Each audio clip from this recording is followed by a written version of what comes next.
Restaurants, gyms, and movie theaters are now open across LA.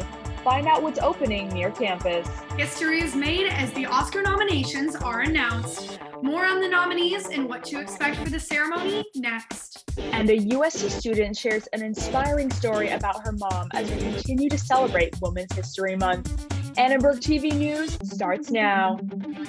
Live from USC, you're watching Annenberg TV News. As of today, Los Angeles restaurants, gyms, and movie theaters are allowed to reopen. Good evening. I'm Hebroni reporting from Los Angeles. And I'm Kucera, also reporting from Los Angeles. The new order allows customers to eat inside a restaurant with limited capacity. Local business owners of all kinds are excited to welcome back customers indoors. And for restaurants, it means the dining room inside is open for ordering. That's with a limited capacity. The red tier phase means indoor dining can reopen at 25% capacity. Restaurants must have 8 feet of distancing between tables, and only one household is allowed per table with a 6-person limit. Bakari restaurant co-founder weighs in on how loosened restrictions will affect his business. People, when they come and dine with us, they want to feel as normal as possible, right? So we try to give them as normal of an experience as we can, given the COVID climate. It's just not ideal with the restaurant empty from a sales standpoint and from just an ambiance and energy standpoint, right? It just feels dead when the entire room is empty. So we're looking at getting our energy level back. You know, that's always been very important to us. Under these lighter restrictions, K-12 schools can fully reopen for in-person instruction for the first time in over a year. Movie theaters can open at 25% capacity, gyms can open at 10% capacity, and museums, zoos, and aquariums at 25% capacity. Our staff is very hands-on and implement and making sure that all our members and all our staff is following the regulations in order to continue keeping the facility safe. So we're very excited to be able to get a little bit back of our normal life, of our normal community. We miss so much like the love, the laugh, the interactions that we have with our members. In the meantime, students looking for a quiet place to study can now make a reservation at Levy Library. Today is the first day that Levy is back open for students and staff. Slots to book an appointment are already filling up. We talked to a student and the dean of USC Libraries about the opening. We are just so excited to welcome people back into our libraries. You know, the libraries are a place not just for study, but they're a cultural center, they're a social center, they're an intellectual center.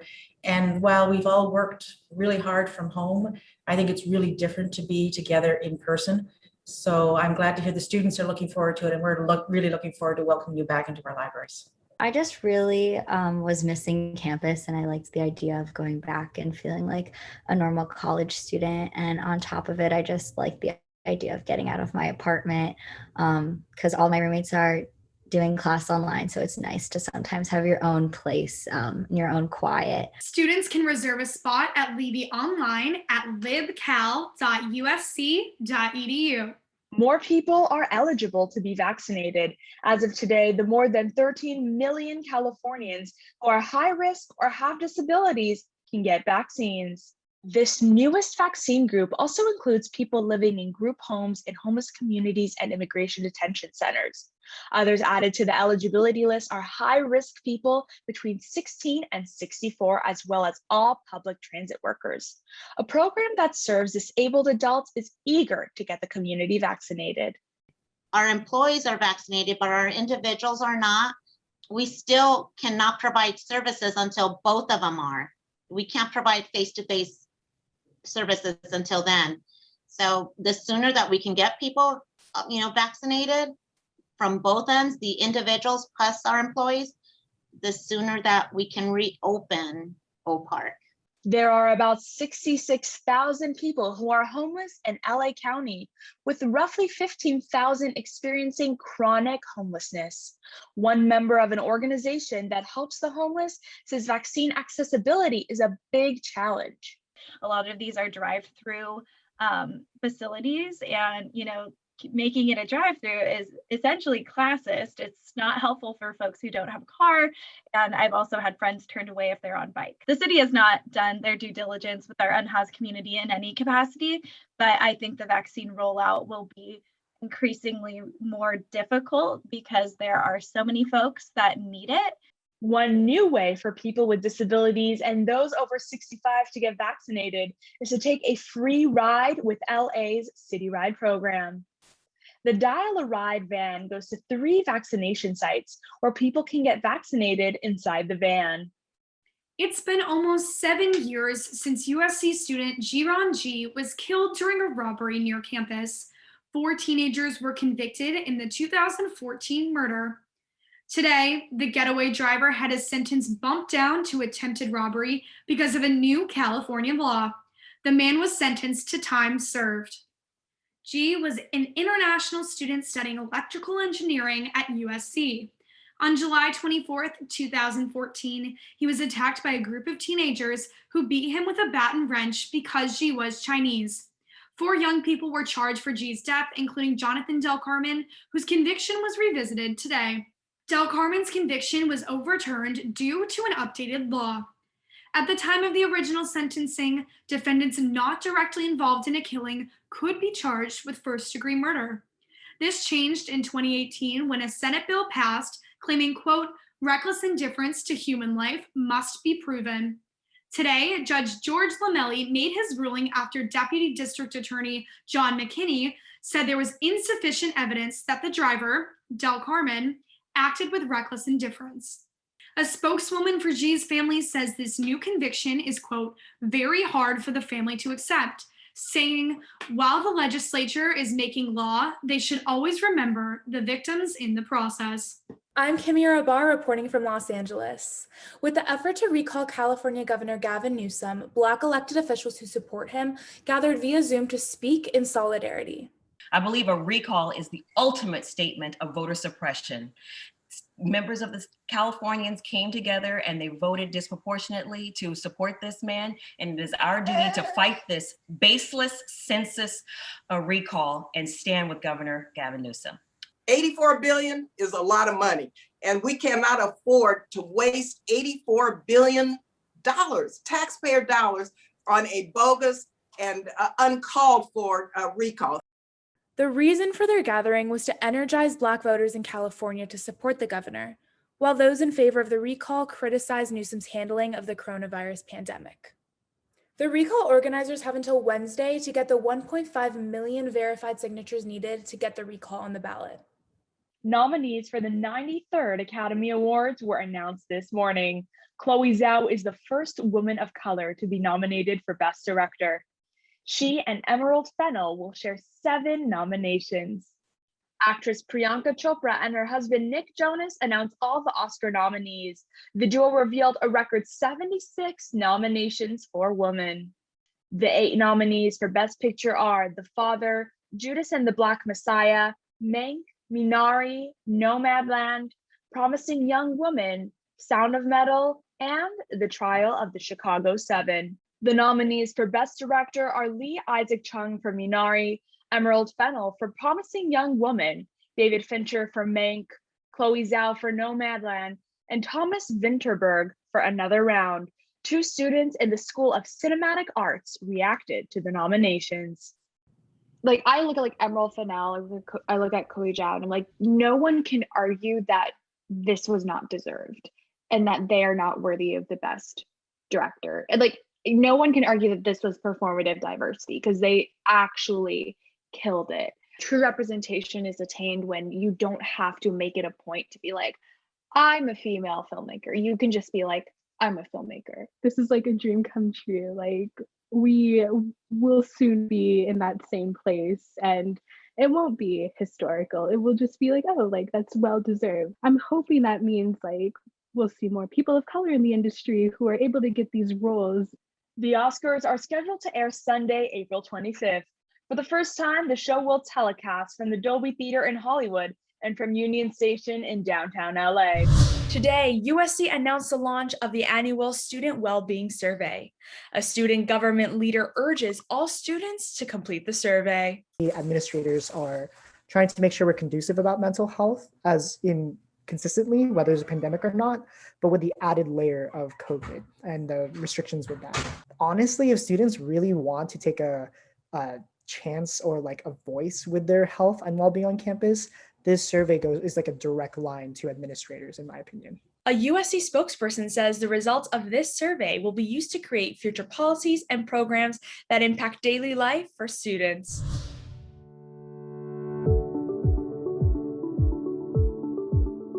Welcome to Trojans Around the Globe. I'm Jennifer Kim, reporting from Seoul. Today, we go to New Zealand to talk to junior communication student Sydney Goodstone, who took a gap year in order to see a bigger part of the world. I have been very fortunate enough to be able to be here. I do hold citizenship because my dad was born and raised a Kiwi. So that's how I was able to move over here in the middle of a pandemic when their borders are closed.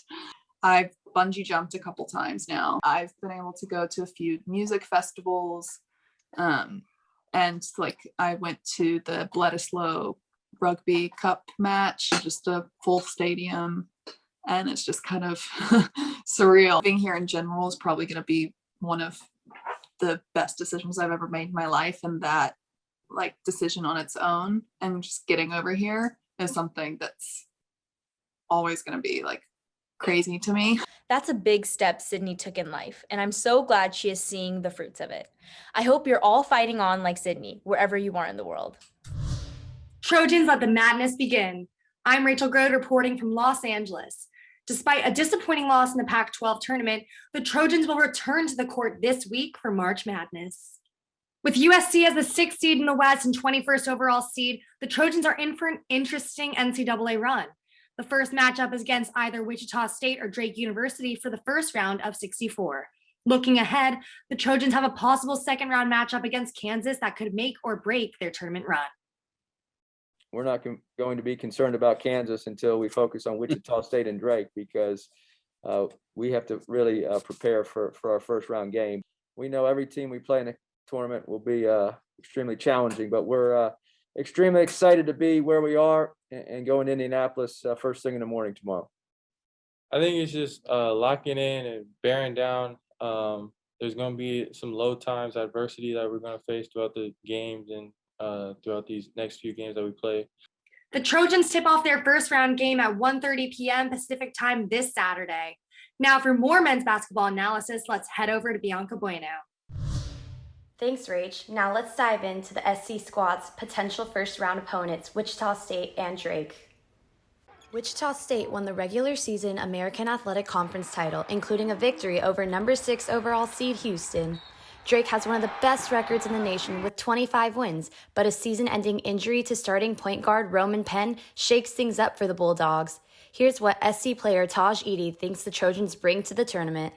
I feel like we caused a lot of matchup problems for a lot of teams. And I feel like, we're good on the defensive side of the ball. So, whenever you're able to, get stops on the defensive end, kind of make things easy offensively. So, we're just extremely talented. I think we could do something special.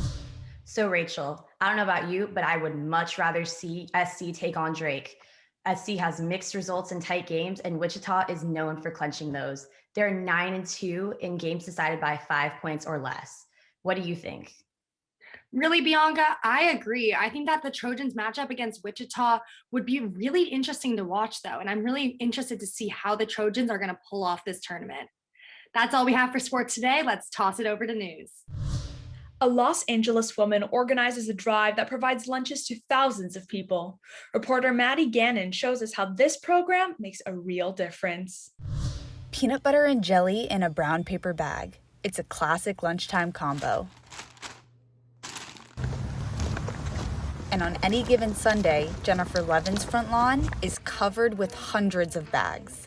You can feel the love and the care and the generosity that people put in these bags. They're gorgeous. It's called the Sunday Lunch Drive. All the sandwiches are donated to the Hollywood Food Coalition.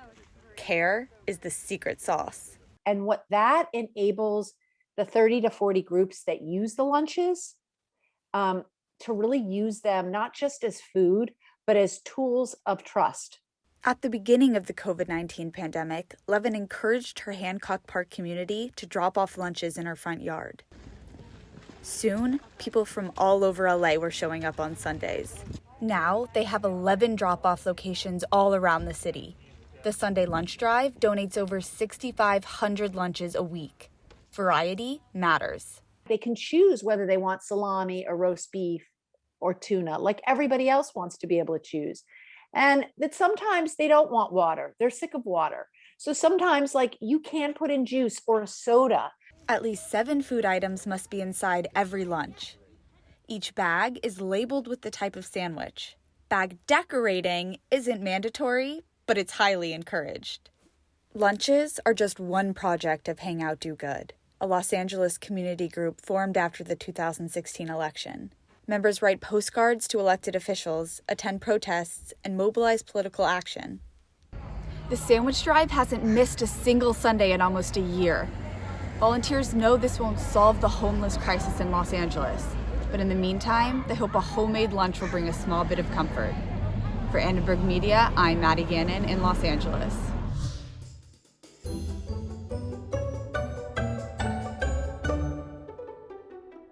In honor of Women's History Month, we are highlighting women who inspire us.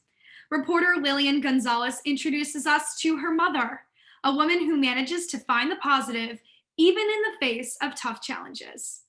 When my mom was around my age, she came to the United States for a better future. I had a culture shock, so I realized to myself that I need to learn English. She got a cosmetology license to support the 5 of us. My sister and I have taken dance lessons since we were little.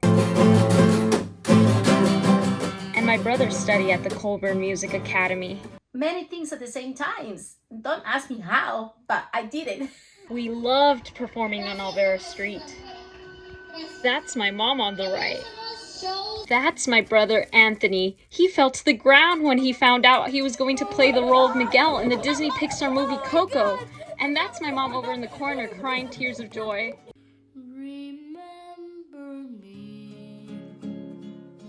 Her son at the Academy Awards. Some might say that's the American dream. I say that's my mom. I'm wondering, how did it feel that ABC, was noticing your work and also your mother and that story? Looking back, how does it feel to know that you, out of everybody in the world, was kind of recognized in this way? Honestly, it's a chance of a lifetime. Yeah, for sure. It is a chance of a lifetime. It's so surreal. I still can't believe that I'm in a documentary, or that I even get to say that I'm in a documentary during COVID. Like, that's pretty big. And it's pretty insane that I get this opportunity. Not a lot of people, as you mentioned, get this opportunity right off the bat. But again, I have to thank my professors that have helped me. It was just a full team. It was Barbara Pierce, my professor, and it was Tom Norris and Bobby. Like, it was a team of Annenberg, folks. And I'm just so grateful to be surrounded by the best of the best. Because if I'm not surrounded by people who can help me, then I don't think I would have pulled this one off. That's it for Annenberg TV News. Thank you so much for watching. From everyone at Annenberg Media, have a great night.